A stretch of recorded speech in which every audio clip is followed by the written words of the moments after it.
All right, welcome everyone to the April PFCC Partners Workshop. We are very excited today to welcome our presenters from MUSC Health, Caroline DeLongchamps and Connie Montgomery. Before we get to their presentations, I'm going to introduce Libby Hoy, who is founder and CEO of PFCC Partners, to talk a little bit about what we have seen across the country in terms of reigniting partnerships with patients and families. We understand that over the last year with the COVID pandemic, some patient-family engagement efforts have understandably fallen off. So we'll talk a little bit about why maybe that has happened over the last year and what we can now do to reignite those partnerships with patients and families, because it's more important now than ever. I am Lindsay Galley. I'm the Director of Education for PFCC Partners and will be facilitating the presentation today and our Q&A at the end of today's session. So we are Zooming. We've been Zooming for quite a while. If you have any background noise, if you would please mute yourself during the presentation. We have allotted plenty of time for questions and answers at the end of today's presentation, so you can absolutely come off mute and ask your questions at that point. If you have questions throughout today's presentation, you can put those in the chat box, which I see a lot of you have already found. If you are unfamiliar with Zoom at this point, you can find everything that you need by hovering on your screen and finding the toolbar. That's where you can find your mute button, where you can turn your video on, and where you can find the chat box as well. You can also find a raise hand button when you click participants, which will let us know that you would like to come off mute to ask a question during the Q&A. And with that, I am going to introduce Libby Hoy, who is founder and CEO of PFCC Partners. She will be introducing our organization and talking a little bit about reigniting these partnerships with patients and families that we so desperately need now in our world today. So, Libby, take it away. Thank you so much, and thanks to all of you for taking valuable time out to join us today. I really appreciate it. A little bit about PFCC Partners for those of you who are newer to us. We are a patient and family driven organization that's based on my family's journey through the health system and raising 3 sons living with mitochondrial dysfunction over the last almost 30 years, which is crazy. You know, through our own journey, we really saw the value of creating partnerships in our own care and really sought to extend that to partnerships in care design and in policy and in all across healthcare activities. And so our organization supports others to implement high value and sustainable partnerships with their patients and family populations for improved outcomes. We can go to the next slide. This is just a little bit about how we work, because I know there's a lot of confusion sometimes around what's the PFCC Partners and what's the PFA network. As I mentioned, we were started from the patient and family perspective, and in fact, that is still what grounds our perspective in all of the work that we do. And so our team at PFCC Partners are all patients and family caregivers themselves and bring that perspective along with the perspective of about 725 patient family advisors who have joined the PFA network. We really lean into that perspective and carry that forward to the organizations that we're working and providing technical assistance to build the infrastructure to, again, sustain and get high value out of their partnership activities. We also have the great privilege of supporting the PFA network to really build the capacity in terms of the numbers, in terms of the diversity, in terms of the experiences, to build that capacity and ability to partner effectively with healthcare organizations. So that's a little bit about how the two pieces sort of work together. As Stephen really succinctly says, we support organizations to make the space for patient-family partnerships, and we support the PFA networks to fill that space. So I should probably just go with that because it's a lot clearer and simpler. The PFA network is the heart of this organization. And again, we are about 725 people strong. So those are all people using their lived experience in the health system to partner and co-design the everything from health systems and what am I looking for? Programs like readmissions programs and impacting hospital-acquired infections, to co-designing measurement development and what are we going to measure and why is it important? How do we bring more diverse voices into the discussion so that we close the gaps on disparities?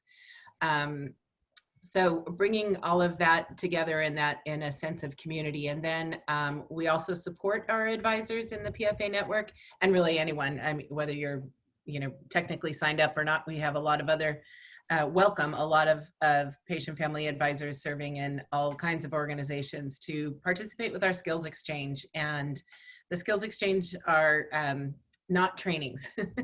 I really holding that line because it's really just us convening around a topic and providing some information, some credible information, bringing in experts when we need it, and then really just learning from each other about how do you participate in a safety, a medication error committee? How do you do that effectively? And then finally, serving in that matchmaker role of helping our advisors to fill the space in the organizations that are seeking partnerships. So just wanted to kind of ground on what we're doing, but I have to say, as we move into the next slide, did I miss?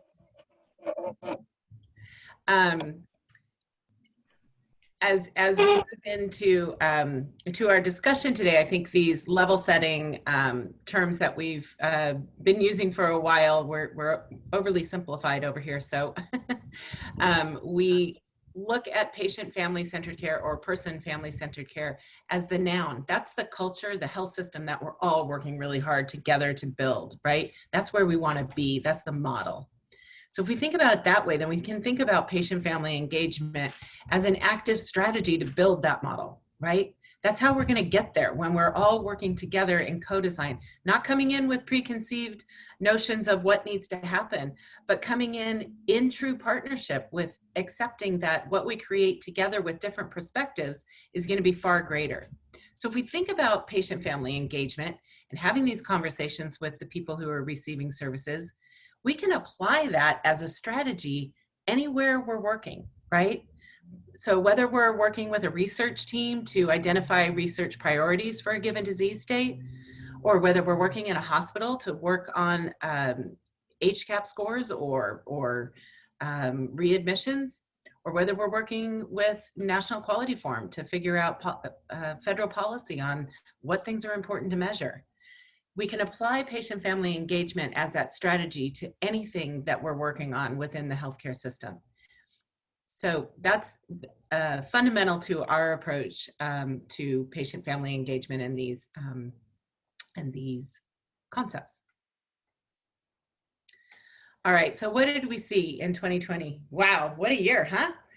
Let's just pat ourselves all on the back because we're still here, and that's good. That's good. That's a starting point. And I think, we have to give each other grace in this journey and accept that things maybe didn't go the way that we had envisioned in terms of our patient-family advisory councils. And why would they? Nothing else when it's planned in 2020. So really seems pretty reasonable. I think the perspectives that I'm going to share with you today really come from that PFA network. So we stood up these Friday morning coffee chats that were just open-ended, really with the purpose of wanting to ensure that none of our members were feeling isolated during the stay-at-home orders. And what it turned out to be was this incredible glimpse on a weekly basis into what people across the country were experiencing as it related to COVID, both in their personal lives, but also importantly in their role as patient-family advisors. And what we heard a lot of was immediate sidelining of, the patient-family engagement efforts. And of course, in the beginning days, remember the beginning days of the pandemic? Boy, that was scary. And we had to be very conservative. And so, of course, one of the first things that went was any family caregiving visitors, right?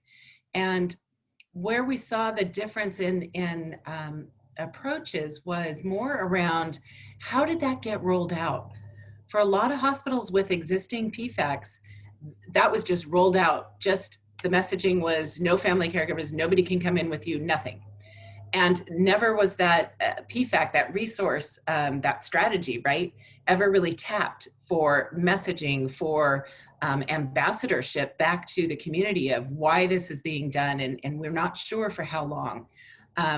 We saw some organizations going the other direction and calling on those PFACs to say, can you help us with this messaging out to the communities? Can you help us think through what is the evidence around closing off visitation, and how do we relate that to a pandemic, and how does this make sense?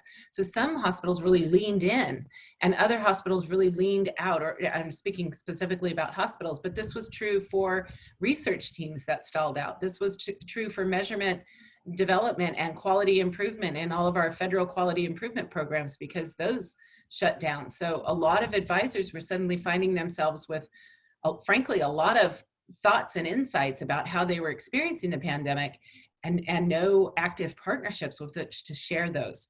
And so again, that is not to say, that there is any recriminations or finger wagging at any organizations. We have all done the best that we can, and we have all made mistakes, and we've all had key learnings. This community is about sharing all of that so that we can all get better together and get ourselves back to a point where we are integrating patient and family engagement as an active strategy to meet the tremendous challenges we all have in whatever avenue of healthcare you're serving in. So I wanted to make sure I don't miss a darn thing. So I want to talk a little bit. I told you how we approach this work. We really approach the work in terms of instilling infrastructure in organizations. And you're going to hear from an organization in just a few minutes that had that infrastructure for robust patient-family advisory engagement efforts. And because that was already woven through into the fabric of the organization, they were able to sort of tap into their patient and family members as a resource to the work that they're doing. But here's some opportunities that we see coming up. I think that's on the next slide, Lindsay. Based on the conversations, again, that we're having with these patient-family advisors from across the country, actually internationally now, what do we need to do? Well, we just need to acknowledge, just like I just did, we all did some great things in 2020. Honestly, all of you, thank you for your efforts. And we also did some errors because we were navigating waters none of us had ever navigated before. And so I ask for us to give each other grace and start to rebuild some of those broken relationships. I've spoken with a lot of healthcare staff members who are wincing at the idea of reaching back out to their PFACs because they haven't talked to them in maybe 6 months, 9 months, 12 months. Don't wince, just go with it. Just be humble, reach out. There's so many advisors I'm conversely hearing from that are saying, I just want to get back in touch. I just want to, that's really important work to them. They want to be your partners. So don't wince, just go back and reconnect. Bringing the PFAs into the work that you're doing right now, having a conversation about how are you experiencing telehealth right now, right? What suggestions do you have for strengthening the value of telehealth to people's outcomes? Really not just about how are you experiencing or feeling good about it, not from the customer service lens, but more from a deeper lens of, man, if we had people to give you a cheat sheet before you got on, would that be helpful? Or, even from some advisors, myself included, stumbling through those first few virtual visits was really difficult, but you just open the space to have those conversations and those ideas to come forward. One area, two areas in particular that I think are really important to bring your PFAs in is as we move into our, as Lindsay calls it, dog paddling into recovery. As we're dog paddling in, bring in your advisors and find out what the experience, find out where they felt like they might have been useful to you over the last course of, over the course of the pandemic.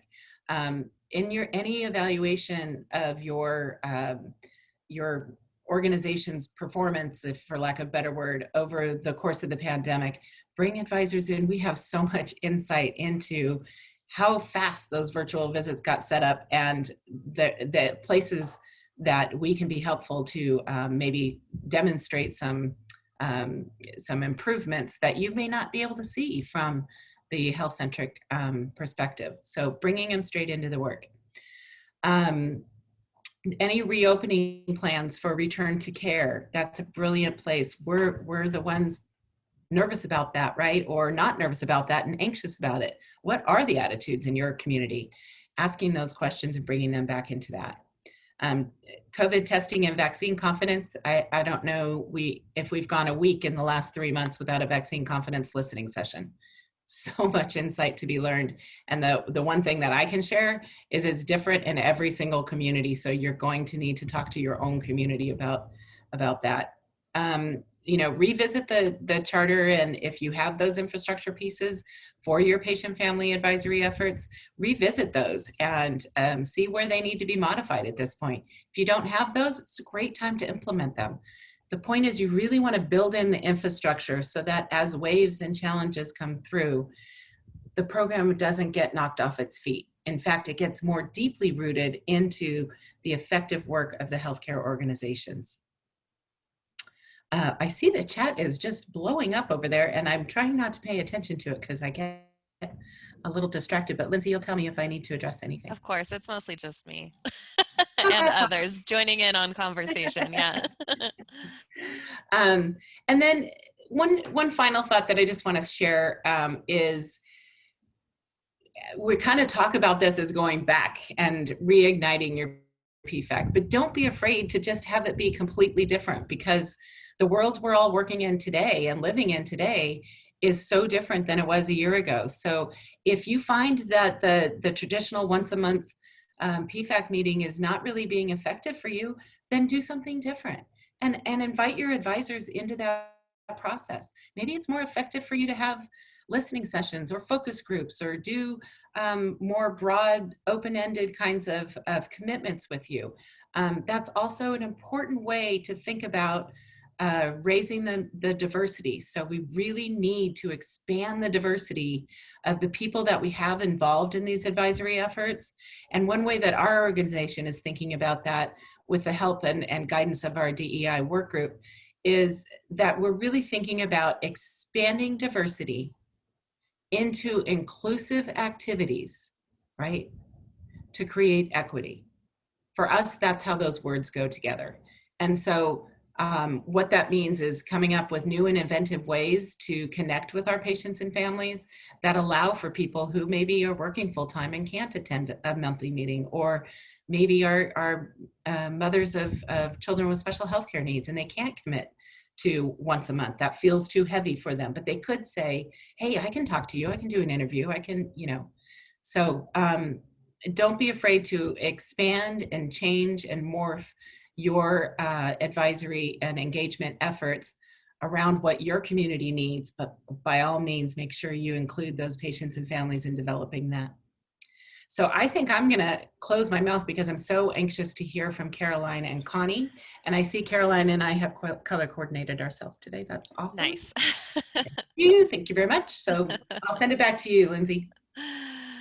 Awesome. Thank you so much, Livy, for that level setting and kind of giving us an eye into what we have seen through our partnerships with the PFA network and with healthcare organizations across the country. I welcome everyone else to share in the chat if any of these strategies kind of resonate with you, or if you have other strategies that your healthcare organizations have used to kind of reignite these partnerships, or strategies that have sustained your partnerships over the last year, similar to our presenters today. From MUSC Health, we are joined by Caroline DeLongchamps, who is Manager of Patient and Family-Centered Care, and Connie Montgomery, who is a Patient Family Advisor at MUSC Health. They are going to be talking with us about their journey over the last year and share some of the helpful strategies that they use to continue to partner with their patients and families throughout 2020 and some of the activities that they are involved in now. So with that, I will pass it off to Caroline and Connie. Thank you, Lindsay. Yeah, Thank you. I'm Caroline DeLongshaw. I'm the Manager of Patient and Family Center Care for the MUSC Health System. And my relationship with our hospital began as the mom of a pediatric trauma patient years ago. My son was not expected to survive his injuries, but he did miraculously. And so I was moved to pay it forward or give back. And every time I walk into the building is to honor the men and women who cared for him while we were here. And so I ultimately say I became a healthcare stalker because I was enamored with folks who are already doing this and chose this as their vocation. I didn't choose it, it chose me.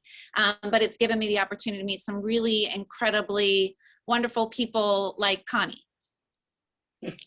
Thank you so much. And thank you, PFCC Partners, for allowing us the opportunity today to share in this workshop. I'm Connie Montgomery, PFA, a patient family advisor with MUSC Health. And I got into this work because my daughter had to have an open reduction internal fixation on her right femur. And we have rare bleeding disorders in our family. So that surgery became a very involved experience for her. And we had some not so positive experiences at MUSC Health in the beginning, but I wanted to be a part of the solution of making it better for other patients and families that came to the university. And I was blessed to be a part of the Patient and Family Advisory Council there. First started in Children's Hospital, and now I'm with the Adult Ambulatory PFAC. I'm really happy to be here today. So next slide. Connie, you want to start us off?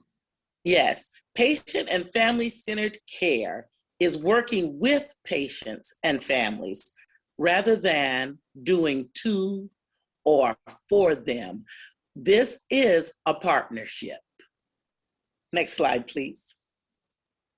And I'll just add to that, you know, the twos and fours are really important. It's critical to how we provide care. And this is sort of I know Libby did a level setting, and so this is just our way of level setting as well, that the twos and fours providing ventilation support or IV support are absolutely who we are.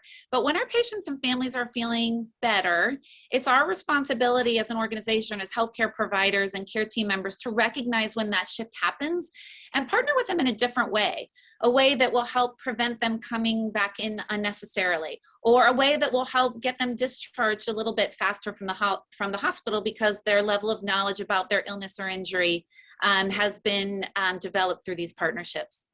And so we talk about these core concepts a lot with relativity to your PFACs. You know, I always say you should be able to draw a line of one of the core concepts to one of your agenda items for your PFAC meeting. So, you know, we start our PFAC meetings with the core concepts every month.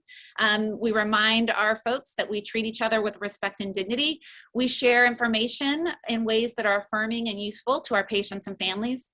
We encourage participation in experiences to promote control and independence, because as we know, when we're patients, there's those times are often characterized by fear and vulnerability. And that we collaborate among patients, families, and providers in the way we deliver care, but also in the planning and evaluation of care. Next slide. And so I always tell Connie, I talk about partnerships with patients and families ad nauseum. A million times a day, I'm using the word partnership. And what I'm referring to is two different things. One is in the delivery of care. And so the picture on top is, this picture is a few years old. It's a physician who was rounding, and the family was not at the bedside. So rather than say, oh, the family's not here, let's continue with our work, she picked up an iPad. And this is sort of commonplace today, but a few years ago, I just happened to see this going on. I was doing safety rounds and happened to spy this and snapped the picture. But she grabbed an iPad and FaceTimed with the family member to incorporate that family member in rounds. And so we can partner in the delivery of care at the bedside during rounds, during bedside shift report, and in discharge planning. And then we also partner in as patient and family advisor. So the picture on the bottom right is Dr. Patrick Cawley, our CEO of the health system, and he's standing there with Joey Benton. We had invited Joey to speak at one of our Leadership Development Institute meetings. 500 MUSC leaders were present. He wasn't intimidated even a little bit. But this was a great illustration of partnership. Joey's a CF patient, cystic fibrosis, and has been with us since he was a baby. And he came and shared stories about things that we do really well and that feel good. And he shared stories about things that we're not so good at and that don't feel so great.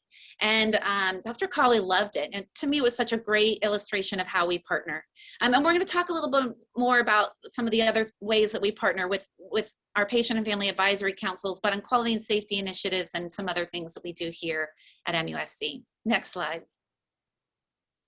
Patient and family advisory councils and MUSC care team members work together on our patient and family advisory councils, which meet monthly. This is a picture of our patient and family advisory council years before I came to it. So there's not a whole lot of diversity there we see with the males, gender, or with persons of color. But we've changed some of that now, and I'm very happy to report that. Bringing their perspectives together to create one team, fostering a culture of partnerships at MUSC is what we do with our patient and family advisory councils. Next slide. Beyond the PFAC, I love it that our patient and family advisors are involved in safety rounds. I mean, this happens weekly, and we have a PFA there. Our facility design and renovation, as a matter of fact, we're building facilities all over the state of South Carolina, but namely in a rural area called Lake City, King Street, Williamsburg County area. And we have a PFA that is providing input in that process as to what would be more helpful for patient and families in that process. Policy reviews, patients and families are involved. My Chart Steering Committee, we have input there as well. Quality Executive Committee, we're involved at that level.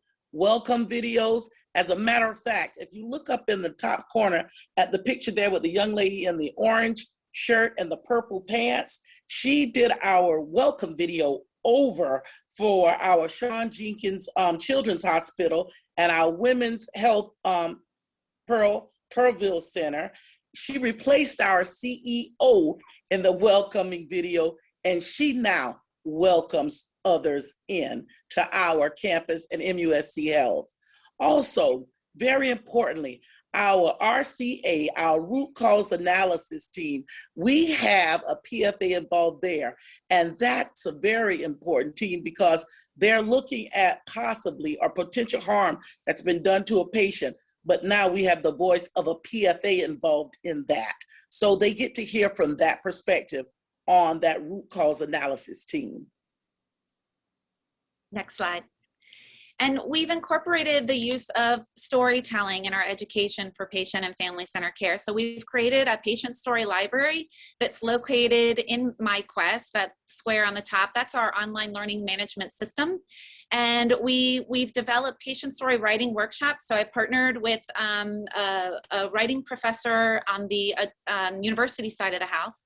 And we created workshops where we bring patients and family members in, not just patient and family advisors, but anybody who would like to join. And we teach them how to write their story.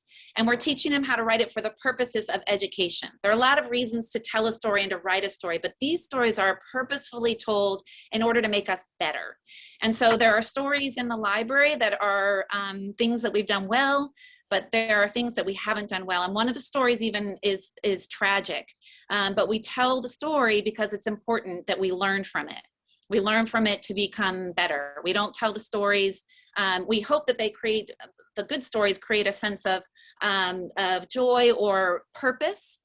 These stories can be used to connect to purpose. They can be used to start a staff meeting, but they can also be used for training. And the one we're most proud of is the fact that we have a physician who used one of the stories for training and how to improve outcomes for patients and families. And that was really the intent. So the library, again, it's behind our firewall. We're giving our patients and families their own legacy of learning here at MUSC, and it's accessible by all MUSC family members, students, faculty, and staff.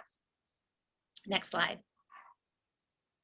And so we have 5 patient and family advisory councils that represent MUSC Health here in Charleston. 3 represent the adult population and 2 represent children's health, including a youth patient advisory council that's made up of some pretty phenomenal teenagers. And then in the center, the bubble there, is our Patient and Family Center Care Steering Committee, and that's made up of members of each of those councils so that we can share best practices. It also includes some other key stakeholders in the organization that can help us figure out how to foster this culture of partnerships at a system level. And then on the next slide, it just shows we are acquiring hospitals all over the state of South Carolina. They are developing their own PFACs as well. We are helping in those efforts, and they are of our Patient and Family Center Care Steering Committee. I saw our staff liaison from Florence is on the call, Tracy Moore. They have established PFACs, and some of them are creating PFACs for the first time. So we're all learning from each other in this work and sharing best practices, which is the most important thing. Next slide. And so last March, as you all know, everything changed. Literally, it felt like everything came to a screeching halt. And these horrible, horrible, horrible red signs that you see on the left went up all over our campus. And there was just really this sense of dread. I know for many of you who do what I do, and for you who are patient and family advisors, this was sort of, I mean, I'd never seen anything like this before. And I was so worried that patient and family centered care would become that thing that we used to think about, but no longer had the luxury to think about, because after all, we were appropriately 100% focused on keeping people safe and keeping people alive. But much to my surprise, the picture on the right represents hope, because we immediately moved to a virtual format. I work at an academic medical center. I work at a not-for-profit hospital. We furloughed 800 care team members last March. It was a really scary time. But the Patient and Family Center Care Department, even though the Volunteer Services Department was closed temporarily, our patient and family advisors were not. And so the Chief Quality Officer was very purposeful about that. They knew that we were going to need to keep our advisors at the helm with us. They knew we were going to make mistakes. Things were changing very quickly. They knew these signs were terrible. But they had to put them up. And so, but they worked with us every single day to make adjustments with that. So dread and despair on the left, but hope on the right, because again, I was very, very surprised. On St. Patrick's Day, our very first virtual meeting took place, and the level of engagement was remarkable. I thought we would have to meet in person. I never loved the idea of doing virtual meetings, but the level of engagement was fantastic because people did not have to navigate the peninsula of Charleston or find parking, and they could join us from their living rooms, which was a big win. Next slide. So there was a lot of work that was done during emergency operations. I just list some of these as examples, but again, I think many of our care team members that were not furloughed were being asked to do double duty, and they realized the benefit of reaching out and asking for help once they knew that they could ask for help. And our advisors were paired because they were at home too. And so the first thing we did is help in the review and the writing of our new family presence and visitation guidelines. And then after that, a slew of materials started coming our way, whether it was from the telehealth department or guest services, in the way of anything that was patient-facing, having patient and family advisor eyes put on it. They continued attending weekly safety rounds and their regular committee meetings because those all went to a virtual format. I'm going to talk about a few of these in a little bit, but lots of document and policy reviews. The thing that I'm really proud of is that in the Children's Hospital, our leaders added, they came to me and they said, you know, these monthly meetings, these PFAC meetings, they're just not enough. We need more communication with our advisors. We're going to set up, and Libby mentioned they're doing this with PFCC partners, but they set up weekly coffee talk, as I like to say.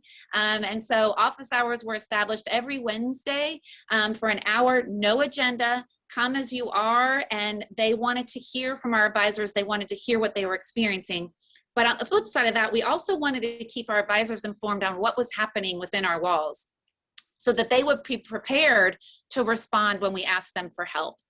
A lot of reviews, signage reviews. We developed a diversity and inclusion task force. We spent a lot of time doing deep dives into what each of our councils were doing.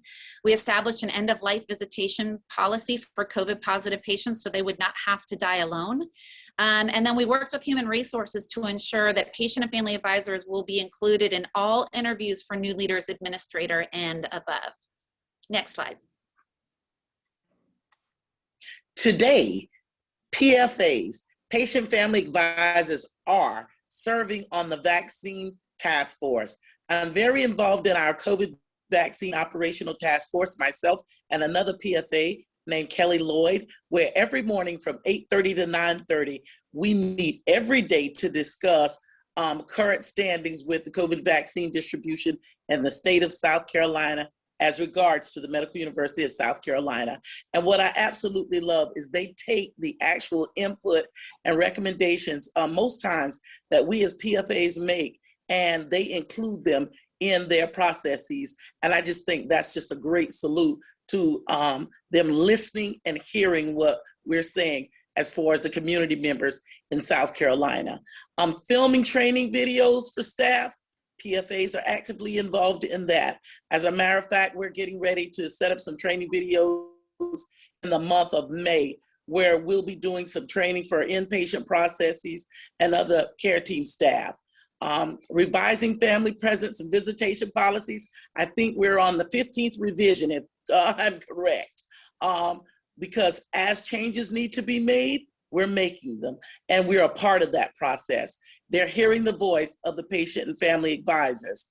Working on quality teams, absolutely. Strategizing D&I work in each PFAC, absolutely. Seeing where we can bring in the diversity and inclusion and make it a part of every process in the NUSC Health family.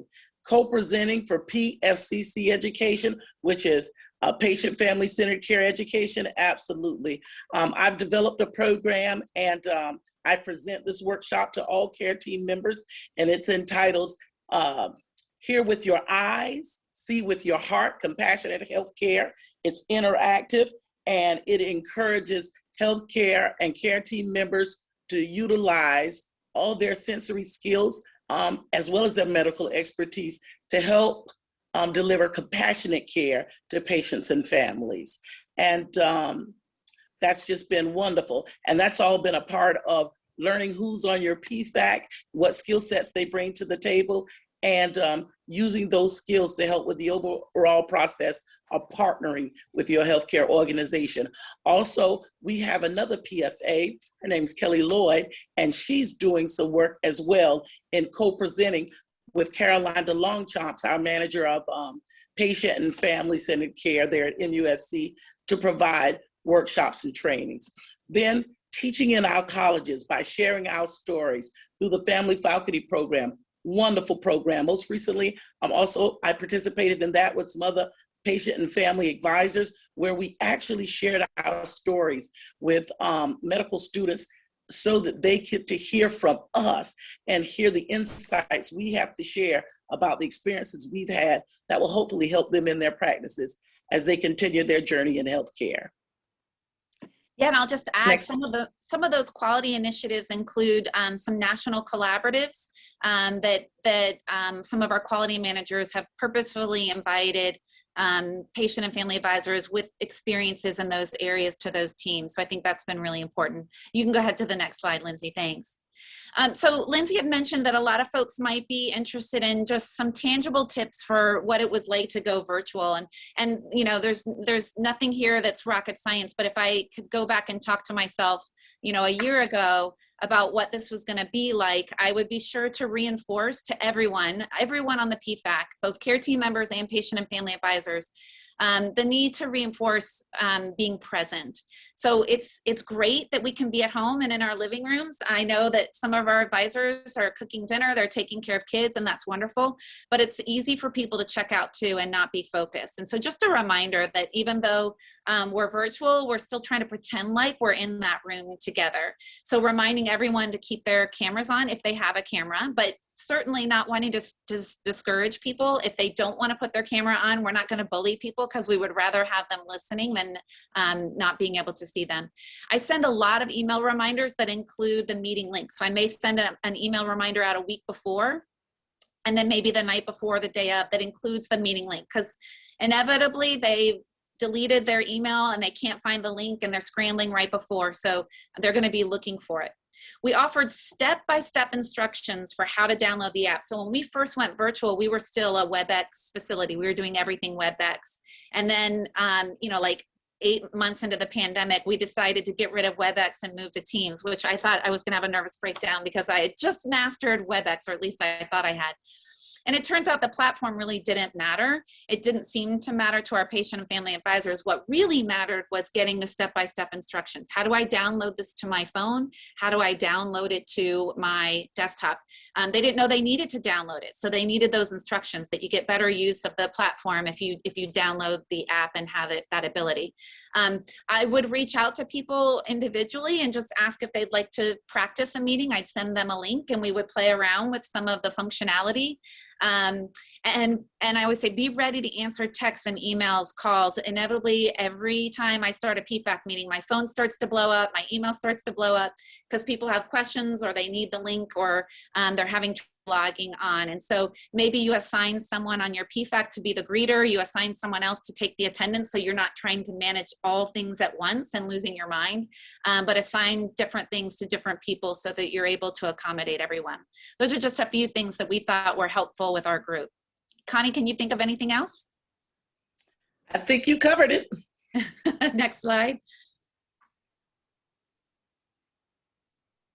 So this is a pretty busy slide, but when we think about, you know, I always say this work is about creating relationships. When I first started here at MUSC, my first job was not in this role. It was in another role just that was specific to the Children's Hospital, taking care of our families that had kiddos in the ICU.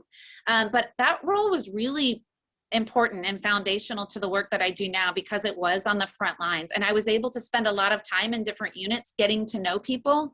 That was really important to me. I wanted to know the background of some of these care team members and what made them choose to work in healthcare. And that helped me establish a trust with the people that were that they were taking care of. And so however you create partnerships, it's finding those people in your organization that are going to be champions for this work. And so there's two columns here. There are things that you can do as patient and family advisors to create effective partnerships. And then on the right column, there are things that the staff can do. And really, they're interchangeable, most of them. But Connie, you want to tell them a few things about what you can do as a patient and family advisor? Absolutely. Be present and actively listen. And what we mean here with be present and actively listen is deeply listen to what people are sharing, not listen to respond, but listening to hear what they have to say. And this is vital because once we're able to do that, we're able to learn who people are, make connections, and establish who's at the table and what skill sets they bring, which will be beneficial to you as you go on doing your work with the PFA and your hospital system. Share your experiences, speak up, turn on your camera. Can't say how important that is enough. Having your camera on lets people know you're clued in, you're listening, you're watching, you're seeing what's going on. And prepare for the meetings by reviewing the agenda and the materials ahead of time. Can't speak to how important that is. It just gives you, as the participant, a list of expectations, what to expect expect, what's up and coming. Raise your hand, offer to sit on task force or committees and suggest that PFAs be included in the projects. This is very vitally important. Even in projects or committees that you may not think initially is that important. I tell you, from first touches, when you walk into a hospital system, maybe the greeters committee, very important, because these are the people that make absolutely the first connection with people when they walk through the doors for services. So, you know, speaking up and really participating and raising your hand to be a part of the solution of services and helping where you can is so important. Even if it's the art committee, I also participate in the art committee at our local hospital system because, you know, PFA and having an opportunity to be a patient family advisor and having a say in actually what goes on the wall in the hospital system says a lot too, because as people enter into the building and you're already sick or ill or in a vulnerable state, as you look up on the walls, what you see there, it affects you and it affects your families. So speak up, participate, and volunteer to be a part of other committees, not just your patient family advisory council. As a PFA, patient family advisor. Also ask questions. These acronyms and medical terminology, you know, I'm a retired occupational therapist by trade, so I know we use those terms and we use acronyms all the time because it makes it easier for us to remember a lot of material and a lot of complicated medical material, but that doesn't mean everybody knows what that means. So ask questions. Ask if someone can define, you know, what are you talking about? What does that mean? And how does that relate to my condition or my situation? Also, ask if patients and families are included in rounds and bedside shift report. Very important to partner with and be a part of your care, not just be cared for. Thank you guys so much. And that's a specific question, but we included that because we think, and that's very inpatient centric, but we think rounds and shift report are absolutely representative of patient and family centered care culture. So if your teams are struggling with what to discuss or what projects to tackle, asking some of those questions, like if that's part of who we are as an organization, that's a great place to start. And so a lot of these same things about being present and listening are the same for our staff. I would say consistently sharing information with advisors. So our advisors come to us with their perspective, whether it be from digestive disease or if it's from cardiology. But our job as the employees and the folks that serve in my role is to, I always say, add layers to the onion. Our job is to help educate them about who we are as a health system in order to help make them effective advisors on things beyond their own experience. And so we have executive champions that serve on each PFAC, and that leader is responsible for doing the update, the leadership update every month at the meeting. And our advisors really look forward to that because it's filled with tons of information. And some of that information might lend to what they decide to work on. In the beginning with some of the newer councils, I noticed the leadership updates were filled with all of the, you know, the sunshine and unicorns of things that are going on in the hospital. But I said, you know, it can't be all great. And the advisory council is not meant to be, they're not cheerleaders. I mean, they are cheerleaders in a sense, but these are members of our team. Don't be afraid to share the things that are not going well. That's why they're here. They're here to help us with those things. So sometimes it takes a while for your staff to become comfortable to do those things. And, but once they do, I think they'll see that it yields great reward. Invite staff members to your meetings who might benefit from having advisors on their teams, whether you're inviting them as a guest or as members of the council. And then again, going back to that building relationships, creating a team of champions who are committed to this work throughout the organization. And again, that's why we always say this work takes time. Culture shift takes time. Building those relationships takes time, and being patient with one another. It takes time in doing that. But again, the reward is great once you start making those connections throughout your organization. Next slide. So I just wanted to share with you a couple of things that we've learned and two quick stories. I think the biggest thing that we've learned over time is, you know, we talk about the power of one a lot. And I cannot say it enough. The difference that one human being can make on your organization. We have one patient and family advisor right now whose hours are equivalent to that of a part-time employee. Every day she is working on behalf of our organization to help make us better. The picture on the top right is of Stephanie and Abby Lee. And Stephanie's daughter, Abby, is a cancer survivor. She has Down syndrome, and she has a new heart. And they were coming in for a COVID test because Abby was getting prepped for a heart cath the following week. And Stephanie showed up for, I mentioned to you a little bit earlier about those weekly office hours that our children's hospital leaders set up, Mark and Amy did. And it was like our very first or second call.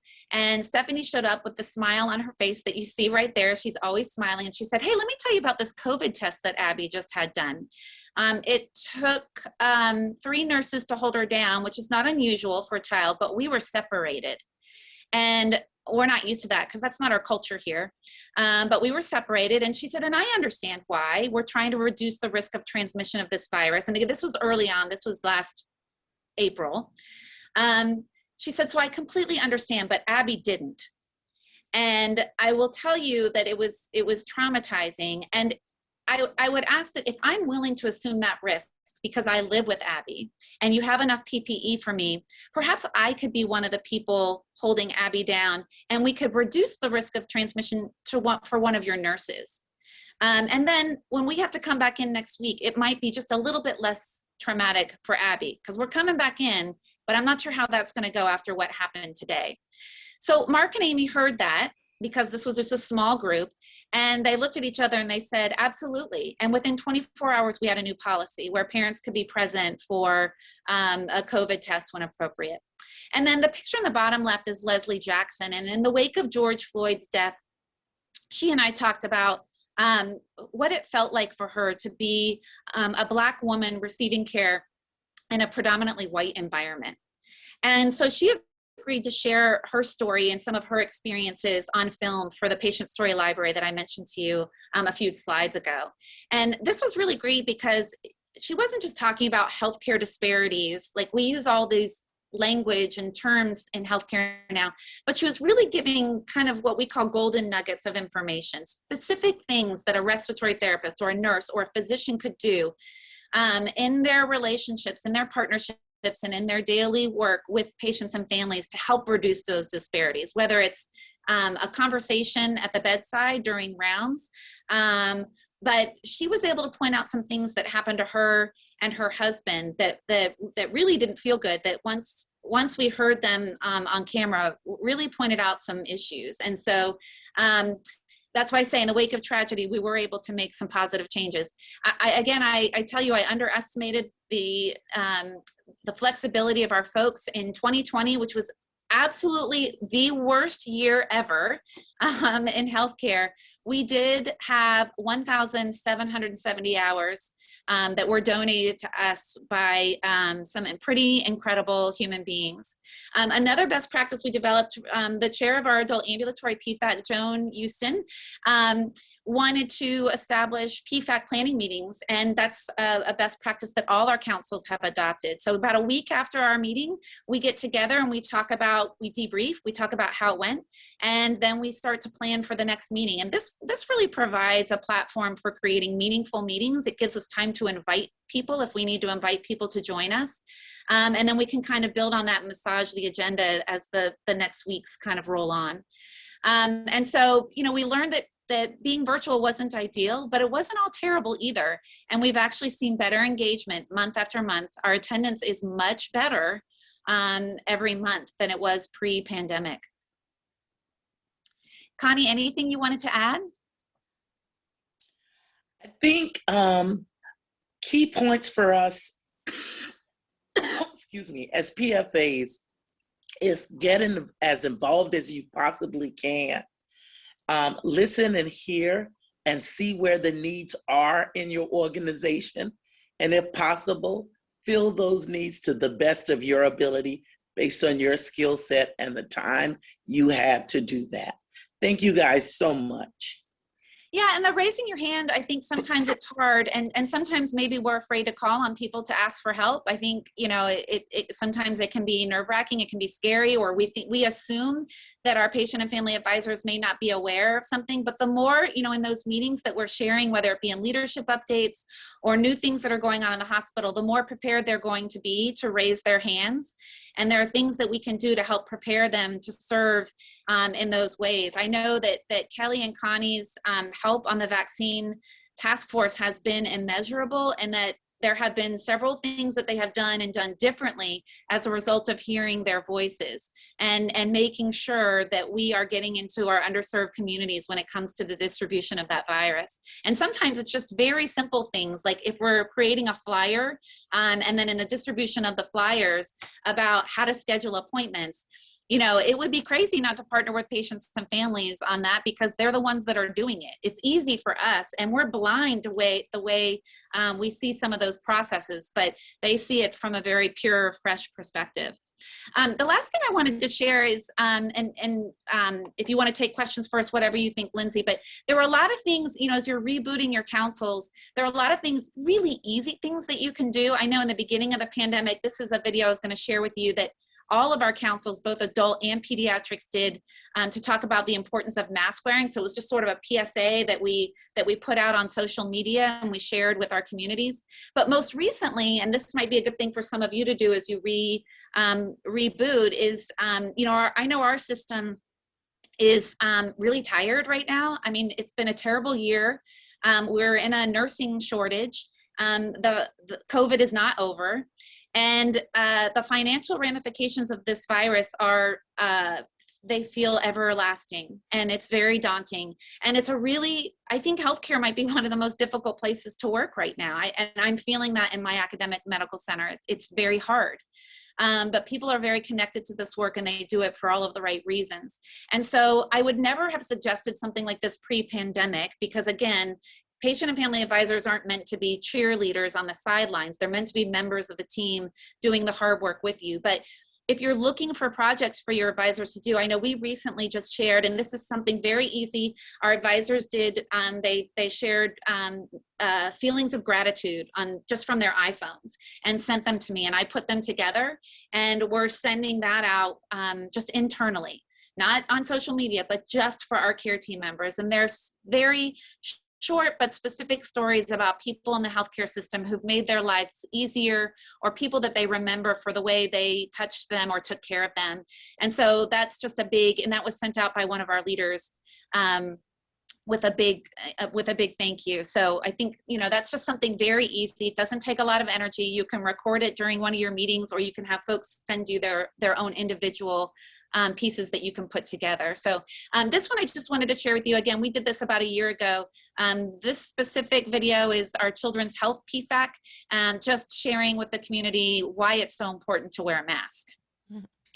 Thanks, Caroline. And if you don't mind, I would like to ask a question or two first, and then I'll share this for those who can stick around for maybe a minute or two. But I just wanted to get to one really good question in the chat from Joe. Oh gosh, and of course I lost it now. Oh, there it is. He asked what new innovations that you're thinking about for your program, or that you wish for the future.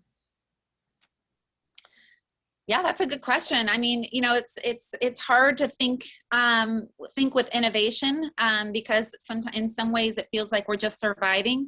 But one innovative thing that we're doing right now, I mentioned the patient story writing workshop that we do. That has always been an in-person workshop. Our last one, we had about 30 people.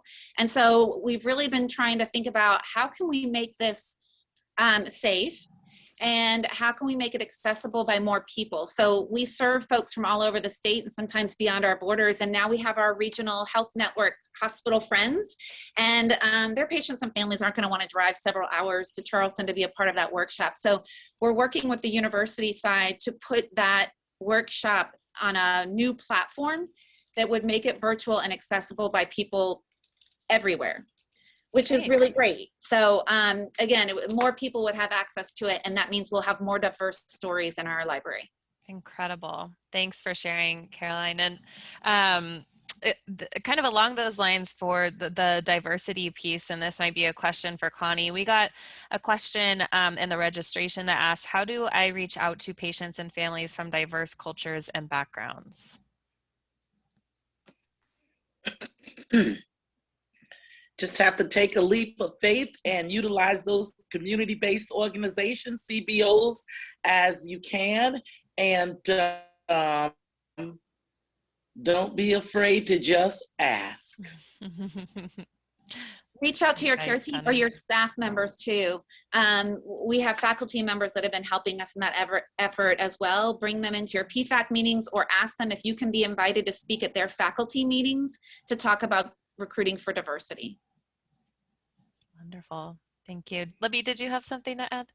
And, Oh, I was just going to say, and be open to share your Absolutely. Connie, yeah. Go ahead, Libby. I was just going to add, you know, one thing that we've learned through our DEI journey over the last year is the importance of listening first. So if you want to engage populations that haven't been engaged with you thus far, just listening first. Absolutely. Well, thank you. Thank you, Connie and Caroline. This has been a truly incredible and informative presentation. I can see from the chat that everyone is just so thrilled and taking so much away from this. So I really appreciate both of your times. And before we get to the video, I did just want to mention, while we're on the topic too, we will have our DEI work group present the May workshop on May 28th. They will be talking about diversity, equity, and inclusion in the PFA network and the journey over the last year or so that the PFA network has taken. So we hope that all of you can join us at that point. But again, thank you so much to our presenters. I really appreciate the time that each of you has taken to share your own journey with us. It was extremely informative, and I so appreciate your passion for this work as well, and was just glad to be able to share that passion with our community. So thank you. All right, and thank you to everyone who attended. I'm gonna go ahead and play the video to kind of take us out. Thank you guys so much for the invitation. We really appreciate it. Of course, thank you. Thank you. Thank you. Here we go.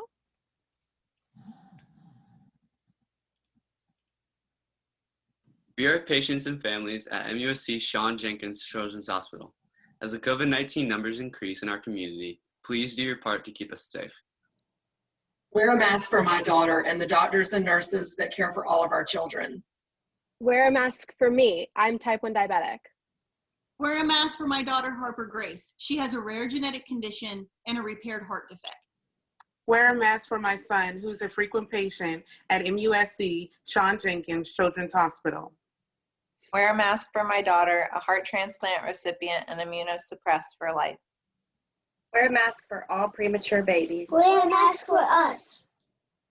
Wear a mask for me to protect my daughter. Wear a mask for me. I have a new heart. We're all in this together, so wear a mask for all of us.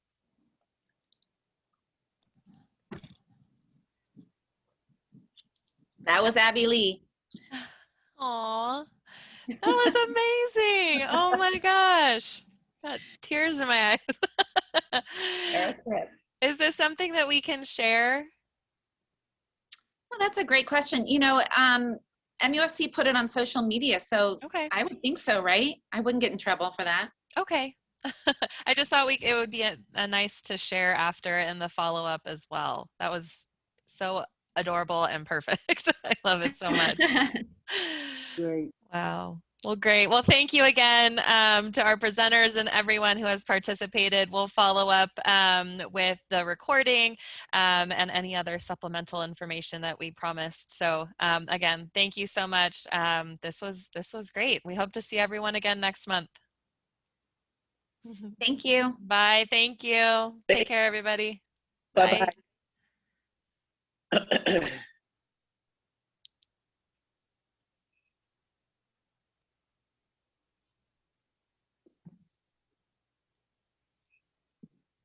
I'm staying to read all the comments. Sorry. Oh, okay. You can, I can send them to you, Caroline. Okay, that'd be good. I'll do that. Mike, Send leave them you to me alone. as well. Yes, I'll send them to both of you. Awesome. Thank you, Lindsay. Of course. Thank you. Thank you, Caroline. Thanks, Connie. It was fun. Great job. Bye. Bye.